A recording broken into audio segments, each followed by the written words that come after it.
అమ్మా ఏం చేస్తున్నావు? మనం ఏం చేస్తున్నా చెప్పరా. ప్రసాదం అంటే మా ఋతుగాడి లాంగ్వేజ్ లో సేమియాలన్నమాట. ఇది చూడండి, అందరూ ఇంట్లో ఎక్కువ మంది ఉన్నారు కాబట్టి ఎక్కువ సేమియాలు చేస్తున్నా. ఇది ఇంకా ఉడకాలి. మా ఋతుగాడు దీన్ని ప్రసాదం అంటారు. మా ఇంట్లో వారానికి 2 సార్లు మండే ఫ్రైడే ఉంటుంది. సో ఋతుగాడు చెప్పింది. ఏంటిది ఇది? ఎవరి ఫేవరెట్ అని చెప్పి ఎవరు చేయమన్నారు మమ్మీని? దీనిలో ఇంకేం వేస్తే టేస్టీగా ఉంటుంది? పాలు పోస్తే ఇంకా టేస్టీగా ఉంటుందట. సో ఇది ఉడకాలి. కొంచెం సగం కంటే ఎక్కువ ఉడికినాక షుగర్ వేస్తే కాజు బాదం ఉన్నాయి పడతాం.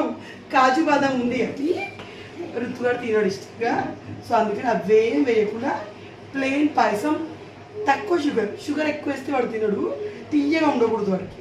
సో మా ఇంట్లో ఈ ప్రసాదం సేమియాలు మా మామయ్య తర్వాత మా ఋతువాడికి ఇష్టం.